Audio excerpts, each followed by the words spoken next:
बिस्मिल्लाहिर्रहमानिर्रहीम, अस्सलाम वालेकुम। मैं हूं ईसा नकवी और मेरे साथ तारिक अजीज़ साहब मौजूद हैं। तारिक अजीज़ साहब बड़े ज़बरदस्त रिपोर्टर हैं, ख़ासतौर पर मुस्लिम लीग नवाज़ में इनके जो सोर्सेज हैं वो बड़े तगड़े हैं। इस वीडियो में 3 अहम मामलात पर बात करेंगे। एक तो मियाँ साहब के लिए क्या वाकई ये तासुर दुरुस्त है कि लाहौर मुकम्मल तौर पर गैर महफूज हो गया शरीफ फैमिली के लिए, क्योंकि अगर बिलावल सिंध छोड़कर, सिंध में कराची छोड़कर, लियारी की सीट छोड़कर लाहौर से इलेक्शन लड़ने का ऐलान करते हैं और अपने पास वो अपनी जो महफूज जो उनकी असल सीटें हैं वो रखते हैं, अपना मेक श्योर करने के बाद वो आते हैं लाहौर टक्कर देने के लिए। वो कहते हैं कि मैं मुश्किल सीट के ऊपर इलेक्शन लड़ूंगा।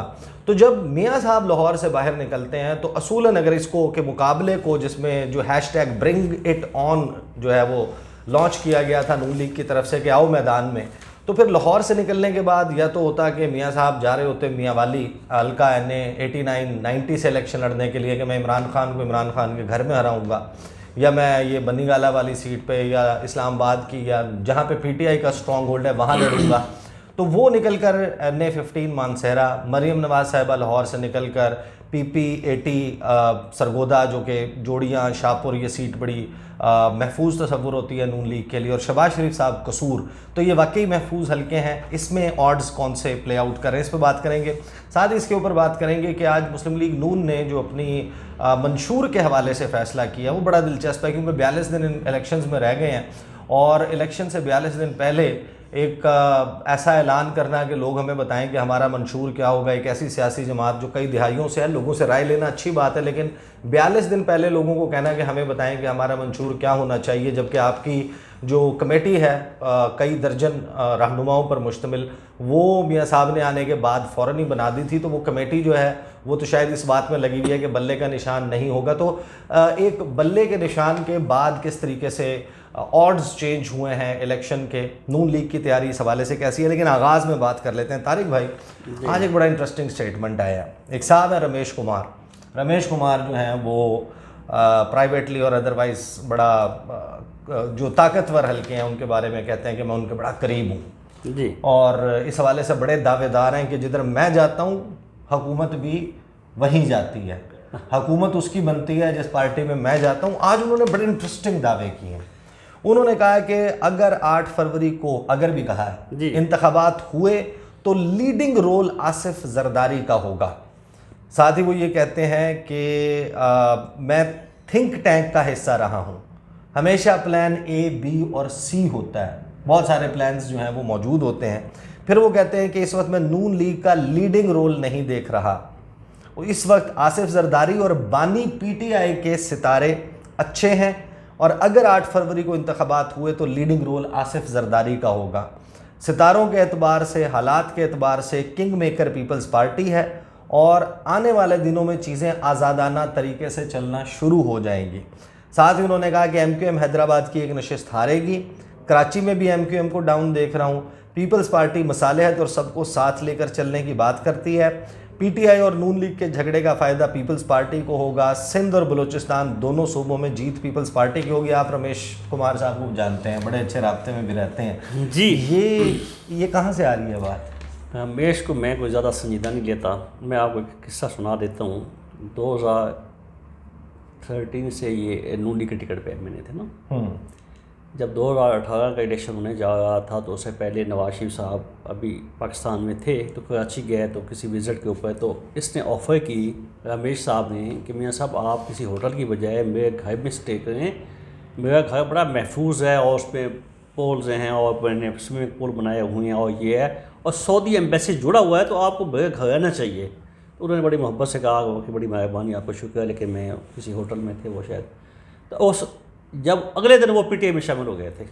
अच्छा नहीं, लेकिन फिर तो बात देखें ना, जब नून लीग हुकूमत में थी तो वो नून लीग में थे, जब PTI हुकूमत में आनी थी तो वो PTI में चले गए, और अब वो ये दावा कर रहे हैं तो कुछ ना कुछ ये तो बात ठीक है कि वो हुकूमत के साथ ही जाते हैं, इसमें कोई शक नहीं है। वो नून लीग में थे तो हुकूमत में थे, PTI की गवर्नमेंट थे, PTI में चले गए।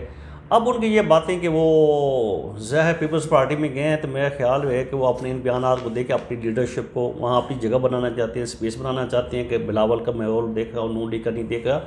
तो उनके कहने पे ऊपर कुछ नहीं है, वो कुछ मैं तो इसको ज़्यादा संजीदा नहीं लेता। वो एक जगह पर तो मैंने ये भी पढ़ा है कि उन्होंने कहा जी मैं एस्टेब्लिशमेंट का वो हूँ, तो ये तो वो ही बातें हैं। शेख रशीद साहब भी ऐसे कहते थे मैं एस्टेब्लिशमेंट का जो है उनका बंदा हूँ और मैं पिंडी वालों का हूँ फलां। ये कहने से संजीदा बातें नहीं होती और ना कोई अच्छा इम्पैक्ट पड़ता है। मैंने बल्कि आज रमेश साहब को उनका टेक्स्ट मैसेज किया टेलीफोन के ऊपर, आपको ये कहते हुए फ़ख्र नहीं होना चाहिए, बल्कि अगर ऐसा है तो आपको शर्मिंदगी होनी चाहिए कि आप खुद कहें कि मैं तो एस्टैब्लिशमेंट। सही, लेकिन तारिक भाई आपने मेरे साथ एक वीडियो की और आपने उस वीडियो में एक्सप्लेन किया कि मियाँ साहब जो हैं वो ज़िद लगा ली है उन्होंने, और वो इस्तेहकाम पाकिस्तान पार्टी जो मांग रही है उससे इनकारी हैं। पंजाब के लिए अलीम ख़ान इंटरेस्टेड हैं और मियाँ साहब ने कहा है कि अगर पंजाब नहीं मिलता तो फिर मैं वफाक भी नहीं लेता। इस वजह से मियाँ साहब ने इस्तेहकाम पाकिस्तान पार्टी से चैप्टर क्लोज़ कर लिया। आपको लगता है कि ये बयानात, बल्ले के निशान की वापसी, उसके अलावा जो कुछ डेवलपमेंट्स हो रही हैं, काफ लीग का ये कह देना कि हमारी कोई सीट एडजस्टमेंट नहीं हुई, फिर MQM का इस किस्म के कुछ बयानात देना जिनके साथ तो मामला तय हो गए थे, फिर सरफराज बुगटी की और अब्दुल कदूस बजिंजो की पीपल्स पार्टी में शमूलियत, तो कहीं ना कहीं ये आपको लगता है कि ये मामला हुआ है जिसने ये इम्पैक्ट डाला है? हाँ, चीज़ें कोई उस तरह स्मूथ नहीं हैं। आज ही MQM ने ऐलान किया है कि हम बल्दिया टाउन वाली सीट पर एडजस्टमेंट नहीं करेंगे। बल्दिया टाउन वाली वो सीट है जिस पे शहबाज शरीफ ने कागज़ जमा करवाए हैं। बिल्कुल, तो 242 जो जहाँ पे अब्दुल कादिर मंदोखेल अभी MNA है, शहबाज शरीफ 500 वोटों से हारे थे और फैसल वाडा साहब से, तो वहाँ पर नहीं हो रहे। तो नून लीग ने एक ही तो कागज़ जमा किए हुए हैं वहाँ पे, और आज MQM कह रही है जी सीट एडजस्टमेंट होगी, लेकिन इस सीट पे नहीं होगी, तो बाकी पे किस चीज़ पे एडजस्टमेंट होगी? तो इसलिए जैसे कि काफ लीग ने भी कह दिया, MQM ने भी कह दिया, तो वो चीज़ें उस तरह से है नहीं। आप इस्तेहकाम पार्टी सबसे बड़ी मतलब मुश्किल है नवाज शरीफ साहब के लिए। इस्तेहकाम पार्टी वो है वो अपोजिशन में बैठने के लिए तो नहीं बनी, वो भी हुकूमत में बैठने के लिए आए हैं, फेडरल गवर्नमेंट में बैठे हैं, पंजाब में बैठे हैं। आप उनका बैटल फील्ड भी जो है पंजाब है इस्तेहकाम पार्टी का, बाकी तो किसी सूबे में नहीं है। और PMLN का जो बैटल फील्ड है, उनका जो कैंप ऑफिस में जो उनका गढ़ जो है वो भी पंजाब है। अब पंजाब से वो जितनी सीटें मांग रही हैं नवाज शरीफ साहब के लिए तो बड़ा अफोर्डेबल नहीं है, तो उसके ऊपर बड़ा ही इनकी गेम फंसी हुई है। और फिर CM शिप भी वो मांगते हैं, और नवाज शरीफ साहब PMLN पंजाब की CM शिप के बगैर, मैंने पहले जैसे आपने कहा कि फेडरल गवर्नमेंट भी लेने में इंटरेस्टेड नहीं है। और PMLN ने तय किया हुआ है कि उनकी कैंडिडेट भी उन्होंने तय की हुई है CM शिप के लिए, मरियम नवाज साहब की कैंडिडेट हैं। मरियम नवाज साहब है। आप ये देखें, मुझे बताएं उनकी जो रिजर्व सीट की, लेकिन शहबाज शरीफ साहब जो है उन्होंने जब ये सारा मामला चल रहा था तो शहबाज शरीफ साहब के हवाले से ये पार्लिमानी बोर्ड के खिताब में मियाँ साहब ने कहा कि हम जब आते हैं तो हम ये इस तरह के तरक्याती मंसूबे कुछ उन्होंने गिनवाए, उन्होंने कहा लेकर आते हैं, तो शहबाज साहब रेडी हो जाएं फंड्स देने के लिए। तो इसका तो मतलब ये है कि वो शहबाज शरीफ को पंजाब देना चाहते हैं। बिल्कुल, ये उन्होंने शहबाज साहब को बिल्कुल ये कहा था। ये उनके फिर सियासी बयान हो सकता है, शहबाज साहब भी हैं, ये भी हैं, ख्वाहिश तो हमजा शहबाज साहब की भी है, हो सकता है। मैं अपना ये है कि अब मरियम औरंगज़ेब जो 2-3 दफ़ा MNA हैं, फेडरल मिनिस्टर हैं, तो उन्होंने पंजाब इस सीट के लिए, रिजर्व सीट के लिए भी अप्लाई किया है और प्रायोरिटी में ऊपर है। मकसद यही है कि अगर मरियम नवाज साहबा वहाँ पंजाब में उनका कोई रोल होता है, वो CM बनती हैं, तो फिर मरियम औरंगज़ेब साहब जो हैं वो उनके साथ वहाँ उनका जो सीनियर मिनिस्टर के तौर पे हों, उनकी मिनिस्टर हों, तो वो उनके साथ काम करेंगे। क्या इसका ये मतलब भी नहीं है कि अभी नून लीग जो है, और इसके अलावा भी पहले शोर थी कि पंजाब भी हमें मिल रहा है और वफाक भी, और ये मौजूदा मुतालबा इस्तेहकाम पाकिस्तान पार्टी वाला ना मानने के बाद अब उन्हें ये नहीं पता कि उन्हें वफाक मिलेगा, पंजाब मिलेगा या दोनों नहीं मिलेंगे, इसलिए मरियम औरंगज़ेब ने दोनों जगह से करवा दिया। नहीं, इसके अलावा भी एक और मैं बताता हूँ। अब जो है मैडम मरियम नवाज साहबा की जो टीम है, जो इनके साथ वो कंफर्टेबल होती हैं, हिना भट्ट हैं, सानिया आशिक हैं, जिनके साथ वो चलती हैं, उठती हैं, बैठती हैं, मीटिंग्स करती हैं, वो उनकी टीम है। अज़मा बखारी हैं। इनमें से किसी ने भी MNA पे नहीं दरख्वास्त दी, ये सब MP के कैंडिडेट हैं। तो इसका मतलब है ये सब वो टीम वहाँ पंजाब में ही होगी। सही। इनमें से सब ख़वातीन की तो ख्वाहिश होती है, हर बंदे की ख्वाहिश होती है कि प्रमोशन होने चाहिए, 2 दफ़ा MPA हैं तो अब MNA बनना चाहिए।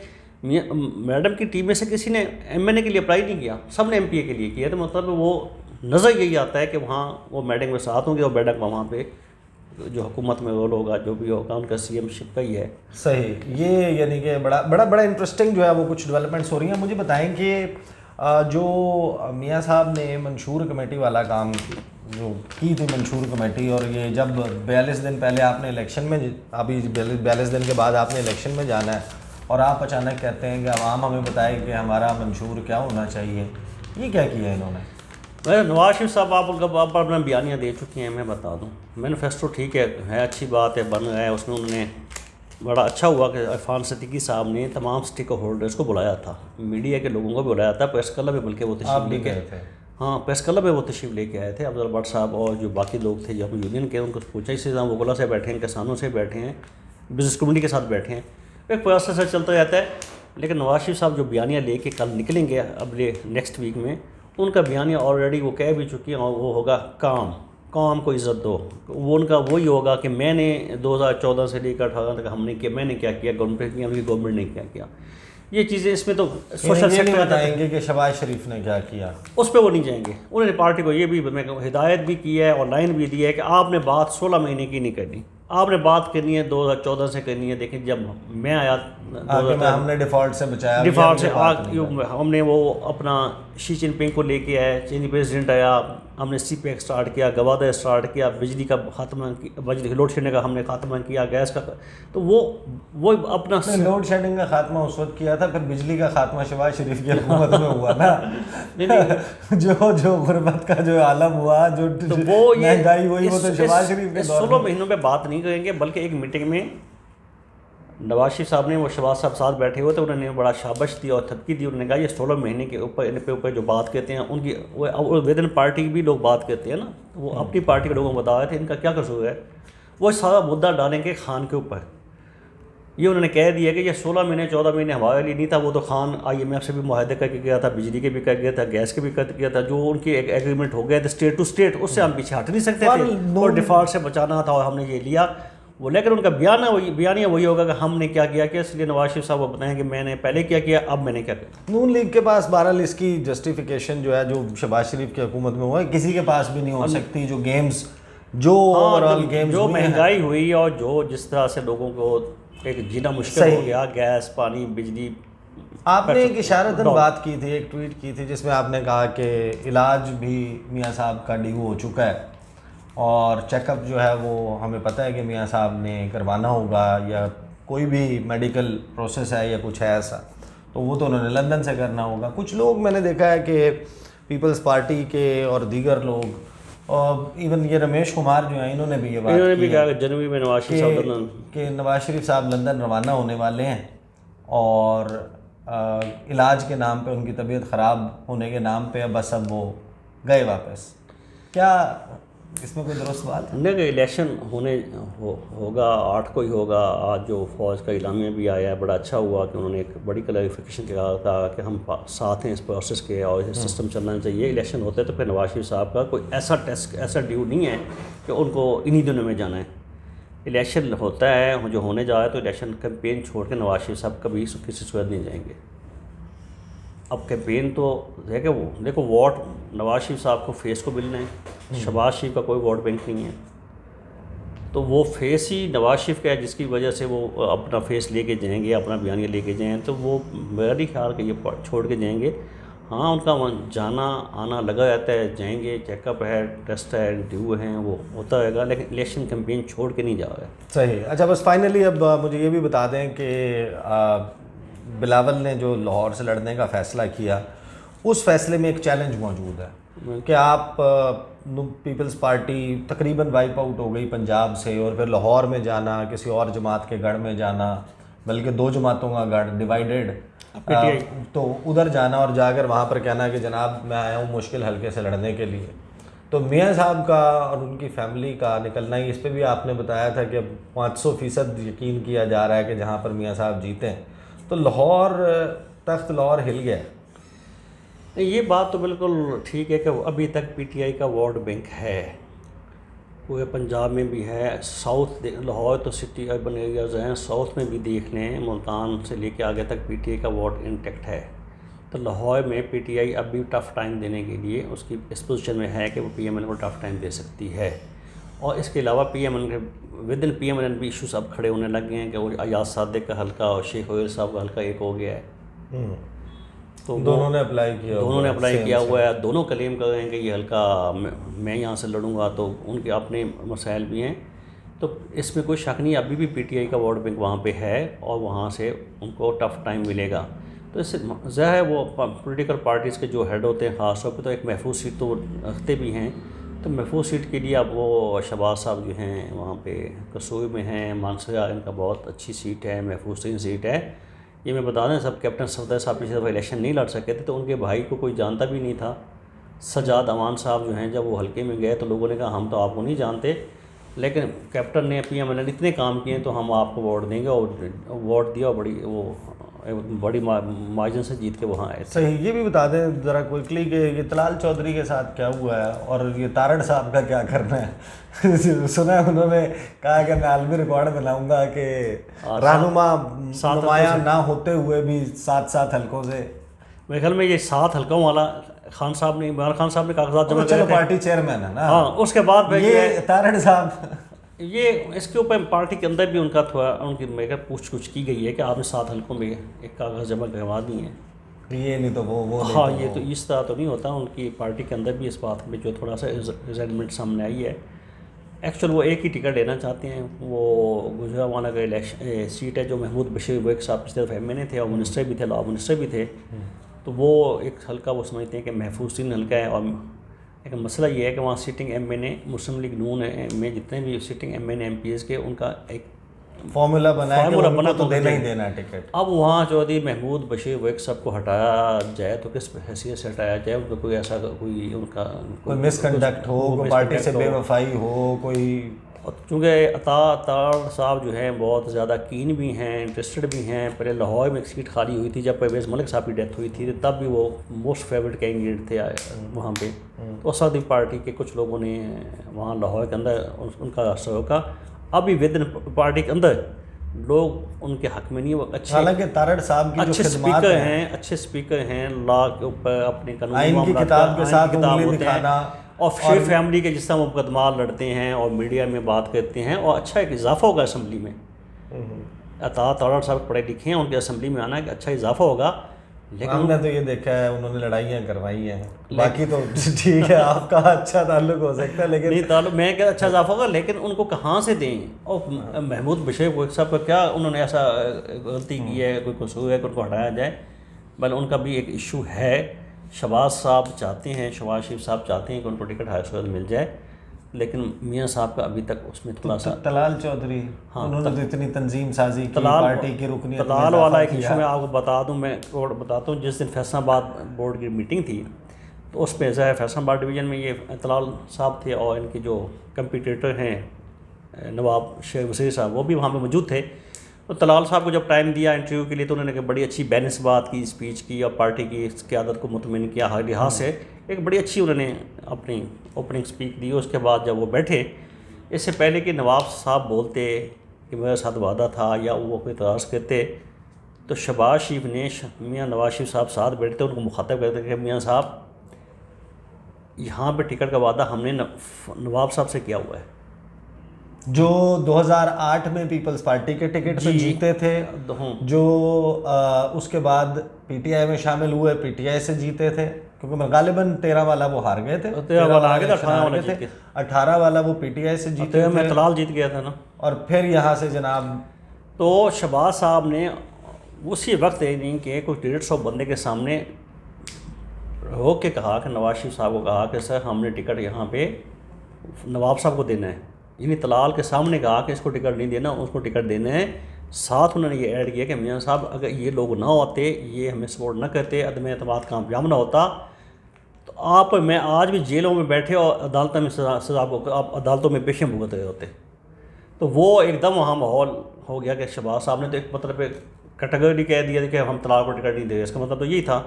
तो उसके बाद ज़ाहिर और सदर है वो, सदर है पार्टी सदर, टिकट तो उन्होंने ही जारी किया। और उन्होंने कहा कि जी मेरी हुकूमत जो बनी थी इन लोगों की वजह से बनी थी, तो इनसे वादा है तो हम इनको टिकट देंगे। तो उसके बाद ज़ाहिर Talal is very close to madam Maryam Nawaz साहबा, और मियाँ साहब भी और बाकी बड़े रंजीदा हुए हैं। हाँ वो रंजीदा हुए और मैडम उनके लिए भी अभी भी कोशिश हो गई है। जब अभी तक मेरा ख्याल है अभी तक वो फैसला हुआ नहीं है, तो जो मामला रुका हुआ है तो वो मैडम की वजह से रुका हुआ है कि वो तलाल साहब को टिकट देना चाहती हैं। और उनके हक़ में बड़ा सोशल मीडिया कैंपेन भी बहुत ज़्यादा चली है कि तलाल को दिया जाए, तलाल को दिया जाए। एक फाइनली ये राना एहसान अफजल जो है उन्होंने, यानी हमने देखा उनके वालिद साहब पार्टी के साथ किस तरह चले, फिर राना एहसान अफजल जैसे ये नून लीग का कोई भी बंदा डिफेंड करने के लिए मौजूद नहीं होता स्क्रीन पे। राना एहसान अफजल शाम 7 बजे से लेके 11 से लेके 12 बजे तक की स्लॉट के ऊपर आपको हर चैनल के ऊपर नज़र आते हैं। इनके साथ क्या किया है? अब देखिए वो भी जेन्युइन बात है कि देखिए जो लीडर ऑफ अपोजिशन थे राजा राज साहब, और जो वो एक मुनहफ ग्रुप था पीटीआई छोड़ के आया था, उनको लीड कर रहे थे, तो उनको पीएमएल की एक मजबूरी है, उनको टिकट कैसे नहीं देंगे। और जिस तरह के वो अपोजिशन लीडर थे वो भी एक अपनी मिसाल आप थे। हाँ। जितना उन्होंने लेकिन राजा साहब के हल्के की हवा जो है वो आपको भी पता है। हाँ। और हमें भी पता है कि राजा साहब जो है वो वहाँ पर लड़ेंगे, नून लीग उन्हें ऑन नहीं करती, पीटीआई उन्हें ऑन नहीं करती। वो तो अब हो गए हैं जिनको कोई पहचानता नहीं है। हाँ, वो कहते थे ना कि मुझे पहचानते नहीं है। तो उनको ना तो नून लीग पहचानती है ना उनको पीटीआई पहचानती है।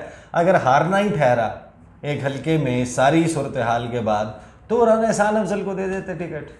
तो वो कमिटमेंट अपना बंदा तो था, वो अपनी कमिटमेंट जो है वही वाली कमिटमेंट जो नवाब साहब से वहाँ जाना वाला में है तलाल की, तो यहाँ पे भी तो कमिटमेंट है राजा साहब से। इसी तरह जेल में जो है फ़ैज़ अल्ताफ़ साहब से कमिटमेंट है। तो वो एक नून लीग के लिए बड़ा इशू है, मसला बना हुआ है कि 20-22 लोग हैं, 22 लोगों को नून लीग के पास कोई गुंजाइश नहीं है। अब शहबाज साहब का ख्याल ये है और इंसिस्ट कर रहे हैं कि मैंने हुकूमत जब बनी थी इन लोगों से हमारी बात हुई थी, ओथ हुआ था, कमिटमेंट हुई थी, तो इनको सबको टिकट दिए जाएँ। अब नून लीग 22 लोगों को वोट टिकट देने को तैयार नहीं, 8 से 10 लोगों को देगी, तो वो एक उनके लिए है।